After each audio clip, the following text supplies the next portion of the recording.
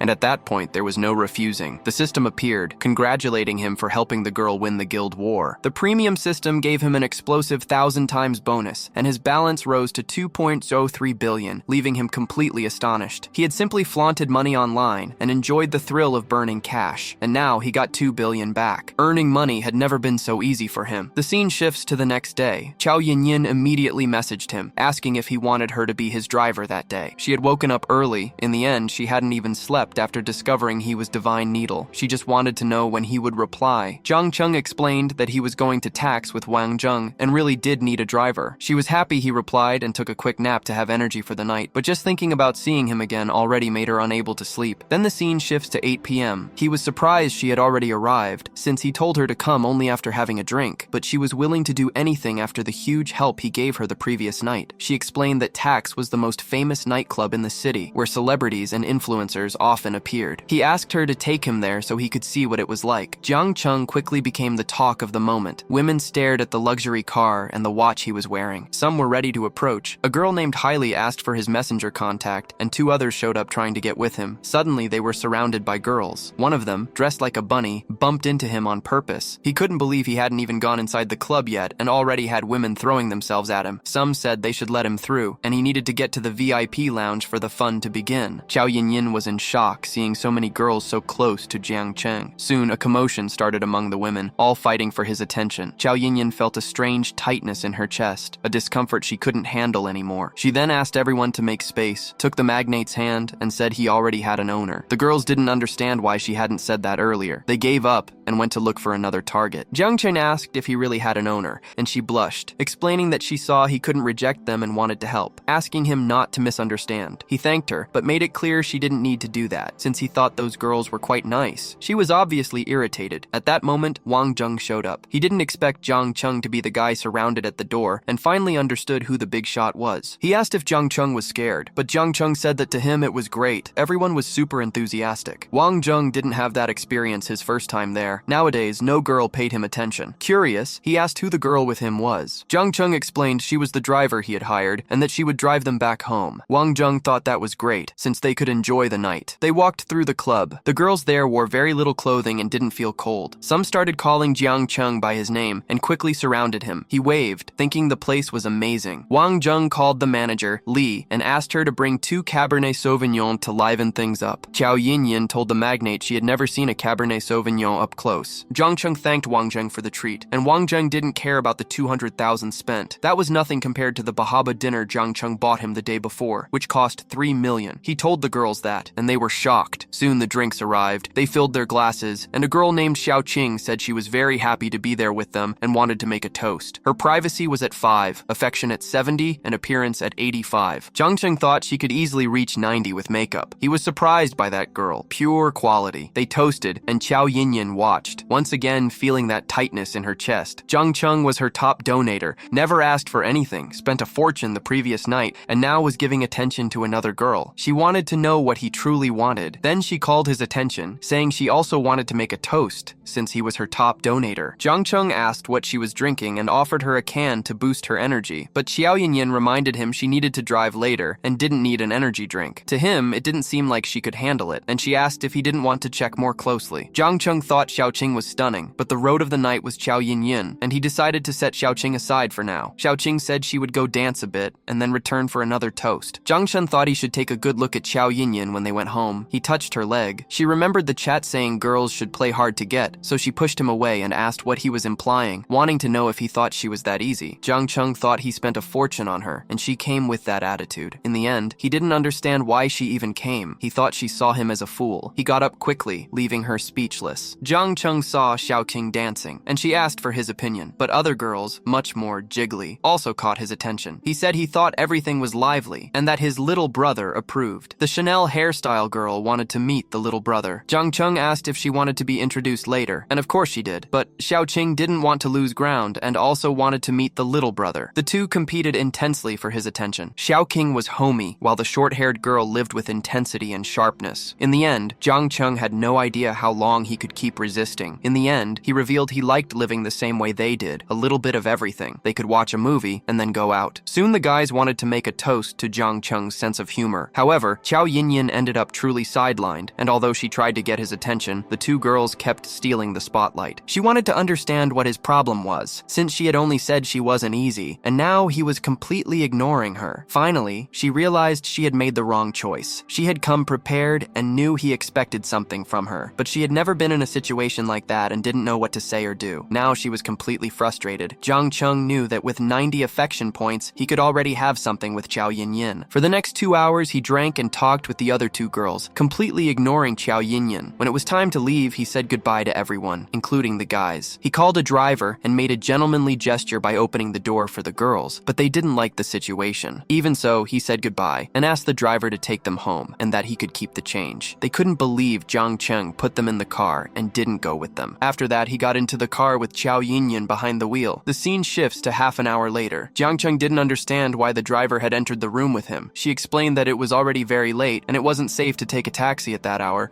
so she wanted to know if she could stay there. Jiang Cheng was confused because she had said it wouldn't be easy. She tried to explain herself, but he was already picking up his phone to call a taxi for her. Then she insisted she wasn't leaving. He saw no problem with that, since the house had several bedrooms and she could choose any of them to sleep comfortably, but she thought his bed was big and wanted to sleep there. He wasn't used to sleeping with someone he didn't know well. In the end, it was all part of his plan. He was slowly cooking her, but he also thought she was naive. Suddenly, Suddenly, she started crying. Jiang Cheng was surprised and tried to understand why. She said she thought he hated her because everything had been fine before, and now he didn't even want to go near her. Right then, Jiang Cheng realized that having zero privacy came at a price. He tried to comfort the girl and asked her to stop crying. Soon, the two ended up kissing, and she began trembling, admitting that she truly liked him. Her heart had raced when she discovered he was the divine needle. Every girl dreams of a prince rescuing her at her most desperate moment, and she was no different. Again, she said she genuinely liked him. He said he already knew and explained that he wasn't sending her away, allowing her to sleep there that night. Then he carried her to the bed, and as they say, the tango danced that night. The scene shifts to the next day, at 9:30 in the morning. Su-wan wanted to talk to Yu Xiaoxiao and began by apologizing for the inconvenience. Xiaoxiao invited her to sit. Su-wan knew Yu Xiaoxiao already knew Jiang Cheng, and Yu explained that she had met him on a business trip. Then Su-wan asked if Jiang Cheng had mentioned that he was interested in hiring her. Yu Xiaoxiao confirmed and said she was already preparing everything on her end. She just needed to finish some pending matters at the company before taking care of Su-wan's case, asking her not to worry. Su-wan was concerned about manager Yu leaving the company. Yu Xiaoxiao explained that she really was leaving and would be working at Jiang Cheng's company, reminding Su-wan that she would be the first artist he signed. Su-wan thought it hadn't been easy for Yu Xiaoxiao to reach her position, and his company was still new. She wanted to know if Yu trusted him that much. Yu understood what she meant, but said she trusted him with her eyes closed, something Su-wan would only understand with time. Su-wan was surprised and still confused. Then an employee arrived, informing them that there was a surprise for manager Yu downstairs and she needed to go sign something. Yu asked who sent it and told them to refuse it because she didn't want flowers or anything like that. But the employee explained it seemed to be a car and there was no way to refuse it since the sender had already paid for everything. This caught the manager off guard and sparked Su-wan's curiosity. The scene shifts to the outside area where confetti bursts for Yu Xiaoxiao. The staff member in charge asked her to remove the car cover and upon doing so, revealed a pink Lamborghini. Su-wan thought Yu Xiaoxiao was extremely lucky and the manager was surprised. The car was truly gorgeous. A buzz started, claiming that Yu Xiaoxiao had broken up with her fiancé and now had an amazing boyfriend to give her such a gift. The subordinate handed over the Lamborghini keys and revealed that the sender was Jiang Cheng. He hoped she would like it. Yu Xiaoxiao was even more surprised and her affection for him reached 99. No man had ever done anything like that for her. The scene cut to the system, which reported the increase in affection and granted Jiang Cheng the title Together Until Death, along with a special reward package. Jiang Cheng hadn't imagined it would be so quick. He opened the package and received a cashback card that multiplied returns from 1 to 100 times. He also received a reproductive material consumption card. When a girl with an appearance rating above 90 consumed his material, he would get cashback equivalent to 1/10 of the amount. Jiang Cheng couldn't believe the system had invented this kind of reward. He was also unsure about the card's usage limit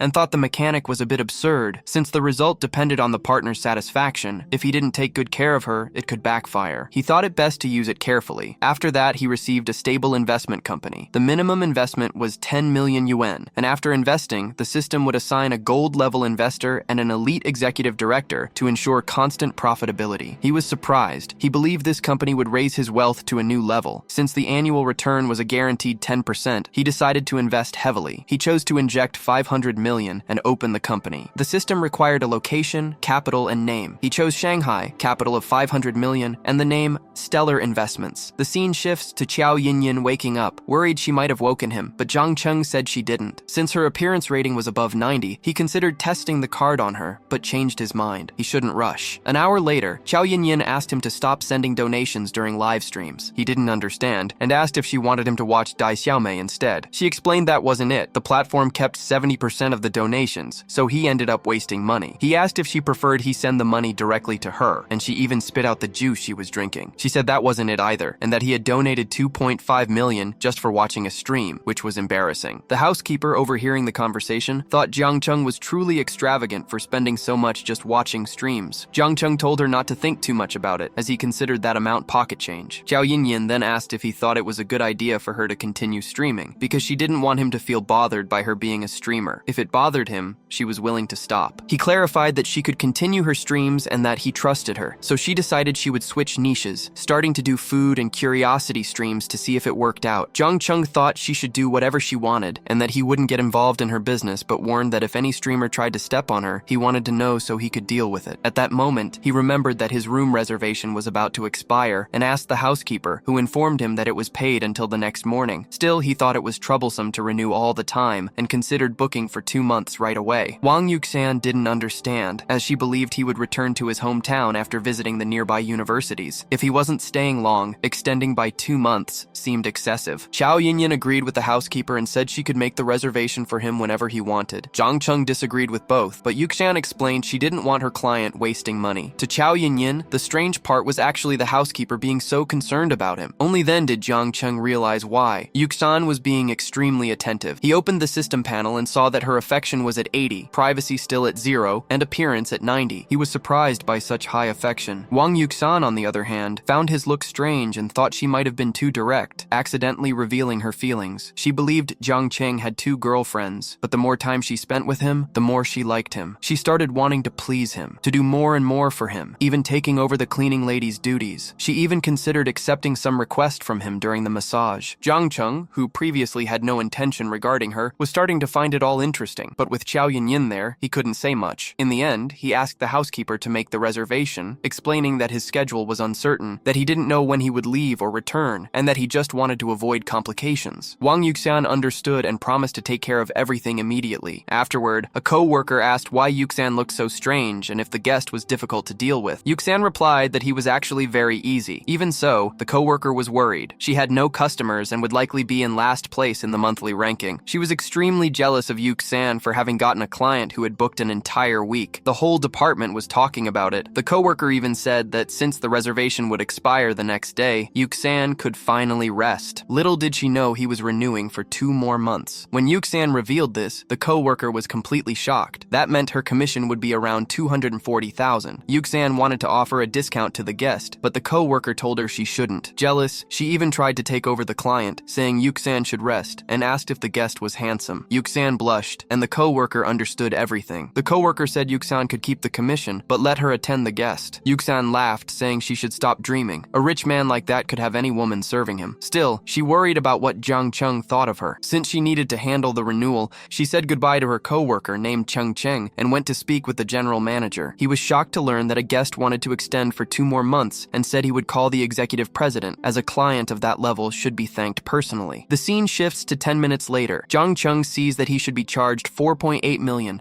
but the final amount comes out to 3.8 million. The system notifies him that he used the high-level cashback card and ended up receiving 380 million. Then the general manager knocks on the door to speak with the magnate. Yuxian introduces the executive president, President Wang, who thanks him for choosing their hotel and offers his personal card so Zhang Cheng can contact him directly whenever needed. On top of that, the butler requests a discount for his stay, and from that point on, whenever he stays at the hotel, he'll receive super VIP client benefits and a 20% discount. Only then does Zhang Cheng realize it truly was a discount, but he also notices that the butler's kindness cost her 100 million less in commission. Even so, she willingly accepted receiving less just so he could benefit. Zhang Cheng starts seeing her as a decent woman and feels grateful, believing they could have a good friendship. The president agrees. He also instructs the butler to provide impeccable service, attending to all of the guests' needs. The 3 of them say goodbye. Zhang Cheng thanks Yuxian, and shortly after, Xiao Yinyan hugs him, saying she doesn't want to leave. He explains that he has things to do, and that if she wants to stay there alone, that's fine. But Yinyan doesn't want to be alone, and remembers that her friends invited her out, so she decides to go with them. He says he'll meet her after he finishes his work. The scene jumps to an hour later, when Yu Xiaoxiao meets him to thank him for the gift. Suddenly, the unconformed cuckold shows up and starts his show. Zhang Yu threatens Yu Xiaoxiao and practically tries to force her into marrying him. Zhang Cheng thinks she had already dealt with this. She feels embarrassed and explains that the guy kept bothering her and causing trouble at her company, but she didn't want to trouble Zhang Cheng with Zhang Yu. The man begins insulting the 2 of them. Yu Xiaoxiao asks Zhang Cheng to ignore him and leave, but Zhang Yu won't allow it and makes it clear he plans to expose them. Then he punches Yu Xiaoxiao and everything changes. Zhang Cheng immediately goes after him. Afterwards, he calls the security guards, explains the situation, and warns them that the guy was threatening to jump into the Huangpu River. Zhang Cheng suggests the guards pretend to hold him back and just let him do what he wants. Zhang Yu becomes terrified. The guards think it's a joke, but Zhang Cheng explains that he can pay in advance, hire the best lawyers, and that if anyone gets arrested, he'll pay an extra 5 million to their family. For 10 million, the guards start thinking it might be worth it. Zhang Yu, who was full of bravado before, turns pale. He tells the guards that what they're doing would be a crime. Zhang Cheng insists that he just wants the guy gone. Zhang Yu tries to look tough and says Zhang Cheng wouldn't dare hit him, so the magnate offers even more money for the guards to beat him up. He even sends a down payment. Shocked by the amount, the men go after the cuckold, who can't even run, like a bull tied dried and ready. Yu Xiaoxiao tries to convince Jiang Cheng to drop it because it wasn't worth the trouble, but he says she doesn't need to worry. 5 minutes later, Zhang Yu already had his facial harmonization completed. The guards had settled the matter through dialogue, and they were fully willing to take on more jobs for the magnate. Jiang Cheng asks Yu Xiaoxiao to tell him everything that happens to her. He says he can pay as many times as needed for the cuckold to get beaten up until he learns. The system detects abnormal emotional fluctuations in the host, and to ease his worries, rewards him with a private security company. This company could handle various day-to-day problems for him. Jiang Cheng finds the system more amazing each day. It always thinks of everything, and now his life would be much less troublesome. He decides to visit the company's facilities together with Yu Xiaoxiao, who had scheduled the meeting exactly for that. They get into the car and head to Shanghai's financial center. Jiang Cheng likes the place a lot. It was perfect for his first company. He also likes the decor. It just needed a few adjustments to start operating. Sitting in the office chair, he asks Yu Xiaoxiao to sit as well. She closes the door and approaches him, getting very close, and the two end up having a long conversation. The scene shifts to Wang Yuxian welcoming Jiang Cheng again, asking whether he would like to eat first or take a bath. She imagined he would pick the bath, but he surprises her and says he wants to eat first. Yuxian was eager to massage him. She had learned new techniques, but she would have to wait a little longer. She brings him the meal and wishes him a pleasant dinner. The scene then shifts again to the next day, at the car exhibition hall. Jiang Cheng had been invited once more, and was chatting with some colleagues. The supervisor asks whether they were there to see other models, and there she was again, Zhou Ying. Many people thought LaFerrari hiring her as a model had been a major success. Jiang Cheng notices that Zhou Ying seems bothered. He soon sees some guys taking inappropriate photos of her. She asks them to stop, but they don't care and keep insisting, treating her like an object. Jiang Cheng doesn't like that at all. Without hesitation, he kicks the guy, and, with a brief dialogue, all the problems are quickly solved. The paparazzo says that his photos are ruined, and asks if he doesn't have eyes. The protagonist replies that if they were damaged, he could pay for another camera, but the man refuses and lunges at him. He easily dodges and says that the other man made the first move. So according to the law, what follows would be self-defense. He then throws a direct hook punch, knocking the man to the ground almost instantly. He asks the manager why he was distracted and why the police were called. The manager says he did call them, apologizes for the incident, and explains that this had never happened before. They ask that security be called first, and then the police. One of the men comments that Jiang had real skill, and that punch was impressive, but Jiang says it was nothing. Still, the incident slightly changed his impression of the city. He hadn't expected there to still be perverts around. Another man says that kind of comparison wasn't fair, since everyone here was decent. The girl who was with him thanks him anyway, and Jiang says it doesn't matter as long as she's okay. Someone asks if Jiang is someone she knows, and another remarks that it's no wonder Jiang got angry. He introduces her as Zhou Ying, and introduces the two men to her. She asks if he's here to look at cars, and he replies that it's the last day, just a quick look, and maybe he'll buy one for his father. She asks when he's going back to Rongcheng so they can have dinner. He says soon, since Chen Hao might invite them to dinner tonight, and asks if she'd like to come. She accepts immediately. One of them asks if he's interested in that car, and Jiang begins explaining some technical details and the model. He then asks the salesperson for the price, and is told it costs 2.2 million. Jiang says he doesn't mind, and asks if it can be delivered to Rongcheng. The salesperson says yes, and that they deliver nationwide. Jiang tells him to prepare a delivery ceremony once the car arrives in Rongcheng, since he wants it to be a surprise for his father. The salesperson guarantees it will be done. The man in red asks if the car is for his father, and the man in white jokes whether a car counts as a low-key surprise, but Jiang says his mother wouldn't say anything. One of them thinks that Jiang has only been in the city for a little over a week, and has already bought 4 cars, all Ferraris worth as much as a small island. This wasn't just extravagance, it was excessive extravagance. Still, since Jiang had the money, he made the rules. Another comments that back then, he had to beg his father for a long time before getting his first supercar, while Jiang was buying one for his father. It was impressive. After the payment and other procedures were completed, it was time for Zhou Ying to get off work. Jiang thought she truly lived up to her reputation as the recognized campus beauty. He asks if she has to return once the holidays end, and she says yes. Her family had gone bankrupt, and although she knew many people talked about her behind her back, she didn't have any particularly close friends, so she didn't care. Making money with her own hands felt better than before. Jiang says that a beauty like her wouldn't have trouble earning money. She replies that everyone says that. Jiang adds that he thought she was distant at school, but she was actually very down to earth. She says she never really felt like that, and since he had helped her twice already, she should have offered something in return. Jiang says dinner would be enough and that it didn't matter. Soon after, they meet up with Jiang's friends, who call them over to sit down. Jiang asks why the two of them seem so hesitant. He explains that one of them is Wang Qiang, who has a feud with Wang Zheng, and he doesn't know which idiot invited him. One of them approaches and asks how long it's been since they last met. It's been a long time and Wang is starting to get angry, but the man beside him tries to calm him down, saying they're here for business and there's no need to act like that. Once everyone is seated, Wang says he's heard about another insider stock tip, a guaranteed win. One of Wang's friends asks if it's true that he made 10 million from stocks. Wang says he only came to make friends and warns them to be careful since connections are needed to move forward. The other two feel like he's taking a jab at them. The gray-haired man says that since Wang has progressed so well, he can pay back the 2 million he borrowed without interest. Wang becomes furious.